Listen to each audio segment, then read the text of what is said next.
हर हर महादेव। सावन सोमवार व्रत का उद्यापन हम कैसे करें, कब करें और हमें कितने तरीके से सावन सोमवार व्रत का उद्यापन कर सकते हैं, आज की इस वीडियो में हम वो जानेंगे।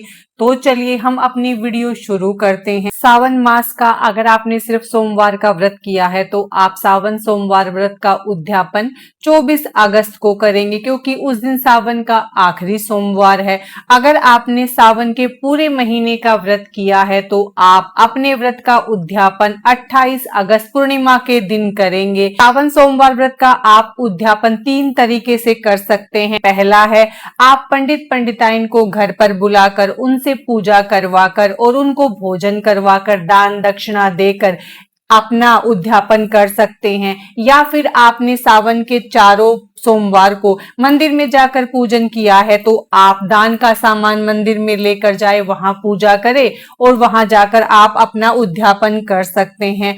और तीसरा तरीका है कि आप घर पर भगवान का अच्छे से पूजन करके और दान दक्षिणा निकाल कर, पंडित पंडिताइन के कपड़े निकाल कर उद्यापन कर सकते हैं। अगर आप अपने घर पर उद्यापन कर रहे हैं तो उसके लिए आपको, जैसे आप सोमवार को पूजन करते आए हैं या आप मंदिर में पूजन करते हैं लेकिन आप उद्यापन के दिन घर पर पूजा करना चाहते हैं, तो आप पूरा विधि के साथ अपना पूजन करें। अगर आपको पूजन की विधि जाननी है तो आपको वीडियो की लिंक डिस्क्रिप्शन बॉक्स या आई बटन में मिल जाएगी, क्योंकि अगर आप हम यहाँ पर पूजन करके दिखाएंगे तो वीडियो बहुत ज्यादा लंबी हो जाएगी।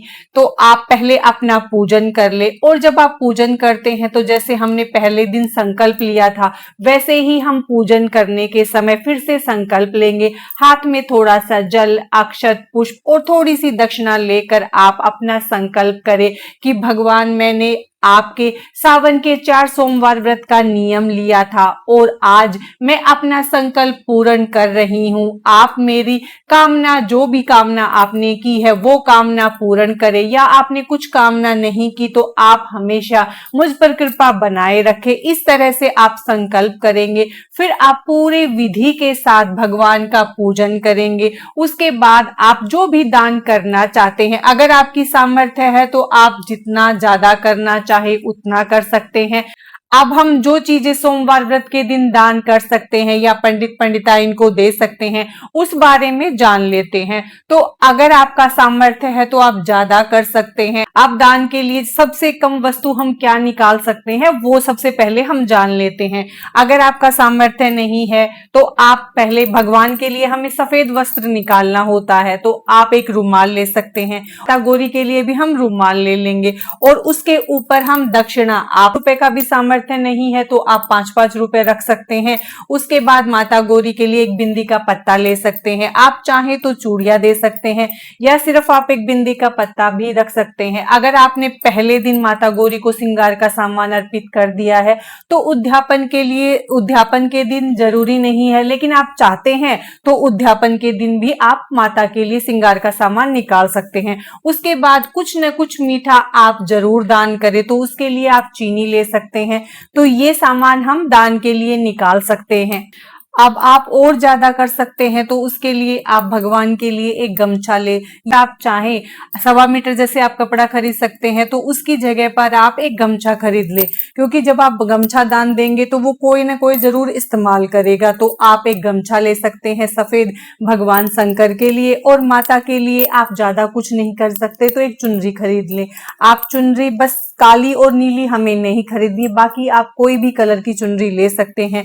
उसके ऊपर आप दक्षिणा हमें जरूर रखनी है तो आप दक्षिणा रख दे। उसके बाद माता गौरी को आप या तो 5 वस्तु ले सकते हैं या 2 वस्तु भी हम दान की माता के लिए श्रृंगार का सामान निकाल देंगे। अगर आपने श्रृंगार का सामान वही पहले दान कर दिया है तो आखिरी सोमवार को दान करने की जरूरत नहीं है। इस तरह से भी हम कर सकते हैं। और कुछ ना कुछ मीठा जरूर दान करें। आप चाहें तो फल ले सकते हैं, फिर हम चीनी ले सकते हैं।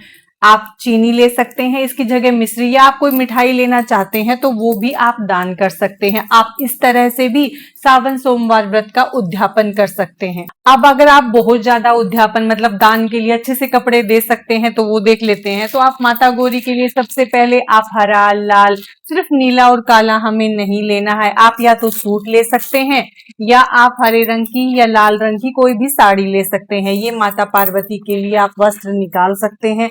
उसके बाद भगवान शंकर के लिए आप या तो कोई कुर्ता पजामा दे सकते हैं तो वो ले, पैंट शर्ट का जोड़ा ले सकते हैं, जो भी आपके पास है वो ले सकते हैं। ये भगवान और माता के आप वस्त्र निकाल सकते। इससे ज्यादा कर सकते हैं तो आप इसके ऊपर एक गमछा भी रख सकते हैं, वो दे सकते हैं। उसके बाद माता गौरी के लिए हम श्रृंगार का सामान, आप सिंदूर, मेहंदी, श्रृंगार का सामान निकाल सकते हैं और चूड़ी ले सकते हैं, या फिर आप 5, 2, 7 जितना दान करना चाहे वो ले सकते हैं। दान आप किसी भी वस्तु का कर रहे हैं, चाहे आप 2 की संख्या में ही दें, लेकिन श्रृंगार का सामान भी आप किसी को भी अगर दान करते हैं तो वो ऐसा दे जो वो इस्तेमाल कर सके। तो ये हम दान के लिए माता पार्वती के लिए निकाल लेंगे। उसके बाद आप पंडिताइन को बुलाकर कर रहे हैं तो अच्छा है, नहीं बुला सकते तो आप एक भोजन की थाली निकाल कर दे सकते हैं। आप अगर भोजन नहीं करवा सकते तो आप सूखा भोजन जरूर दान करें। आप चाहे उद्यापन कम या ज्यादा करें, लेकिन आप जैसे पहले जमाने में बोलते थे कि सीधा जरूर निकालना चाहिए, उसी तरह आप सूखा भोजन जरूर दान करें। आप अगर व्रत का उद्यापन करते हैं तो उसमें आपको पंडित का भोजन जरूर निकालना चाहिए। अगर आप बनाकर भोजन दे सकते हैं तो वो और अच्छा है, लेकिन जब भी आप पंडित के लिए भोजन बना रहे हैं तो सात्विक भोजन बनाकर ही आप अपनी थाली तैयार करके मंदिर में आप भिजवा सकते हैं। अगर आप नहीं बना सकते तो आप सूखा सामान जरूर दे, क्योंकि पहले के जमाने में भी बोलते थे कि सीधा हमें जरूर निकालना चाहिए, तो ये वही सीधा है, आप जरूर निकालकर पंडित को दान देना चाहिए। आप किसी भी व्रत का अगर उद्यापन करते हैं, चाहे थोड़ी ही सामग्री, आप पंडित को दान जरूर देकर आए। आप गरीबों में दान करते हैं वो अलग होता है और पंडित को दान देना अलग होता है। आपका उद्यापन में पंडित को दान देना जरूरी है, तो आप पंडित को दान जरूर करके आए, चाहे आप भोजन का दान करें बनाकर या आप सीधा दान करें। तो सूखा सामान का अगर आप दान कर रहे हैं तो उतना दान दे कि जिससे आप उसका एक समय का भोजन बन जाए। तो हम 1 कटोरी आटा लेंगे। आटा मैंने आपको दिखाने के लिए कटोरी में लिया है। आप आटा दान करें तो इतना दे कि एक आदमी का भोजन बन जाए, तो हम आटा दान करेंगे। आप आटे की जगह चावल भी ले सकते हैं, क्योंकि सोमवार व्रत के दिन सफेद वस्तुओं का दान करना ज्यादा फलदायी माना जाता है। तो आप आटे की जगह राइस भी ले सकते हैं, चावल ले सकते हैं। ये नहीं है कि हमें बहुत महंगे वाले चावल लेने हैं, चावल आप कोई भी ले सकते हैं, बस आपको ध्यान ये रखना है कि उनमें कीड़े ना लगे हुए ऐसी वस्तु आप दान करें। उसके बाद आप दाल ले लें, दाल कोई भी जो आप खाते हैं वो ले सकते हैं। उसके बाद मीठे का दान जरूर करें, तो आप शक्कर ले ले, चीनी ले ले, गुड़ ले सकते हैं, कुछ भी ले। उसके बाद हम हल्दी लेंगे, हल्दी का भी सब्जी बने तो हल्दी जरूरी है। उसके बाद हम नमक, आप सूखा सामान निकाल रहे हैं तो उसमें आप नमक जरूर दान करें। उसके बाद थोड़ा सा घी लेंगे और फिर हम मिर्च लेंगे। आप हरी मिर्च का ही दान करें, लाल मिर्च आप ना लें। इस तरह से आप ये दान निकाल सकते हैं। जैसे हमारा सूखा सीधे का सामान हो गया, ये निकाल सकते हैं।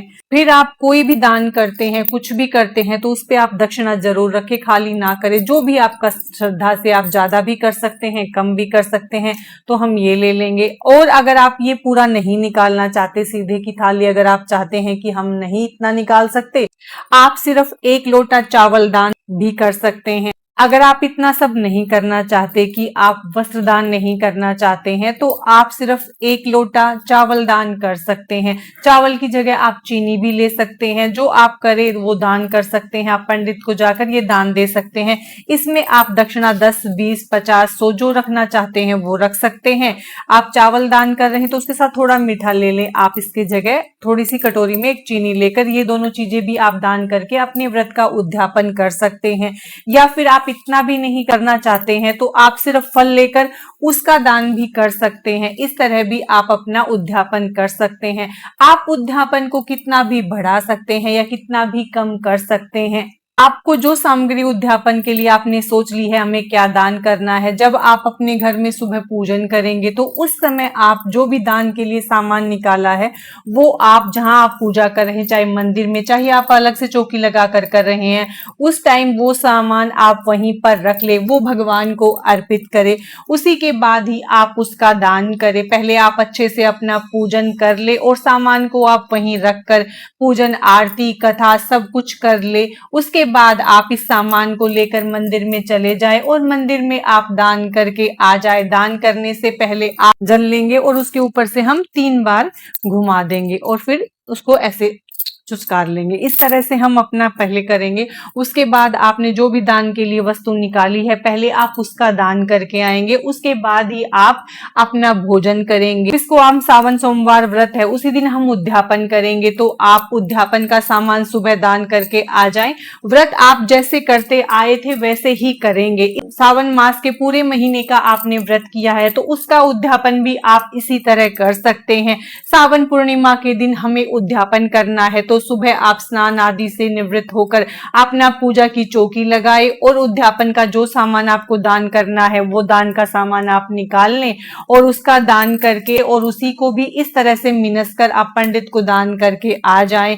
उसके बाद आप भोजन वगैरह कर सकते हैं। अगर आपने सावन में किसी वस्तु का त्याग किया है तो पहले आप उस वस्तु का दान करेंगे, उसके बाद ही उस वस्तु को वापस से आप खाना शुरू करेंगे। ये सावन सोमवार व्रत और सावन मास के पूरे महीने के उद्यापन की वीडियो थी। अगर आपको ये वीडियो पसंद आए तो इसे लाइक करें, शेयर करें और हमारे चैनल को सब्सक्राइब करें। अगर आपका सावन सोमवार व्रत और सावन मास के उद्यापन के बारे में अगर कोई भी सवाल है तो आप कमेंट्स में उसको पूछ सकते हैं। हर हर महादेव, राधे राधे।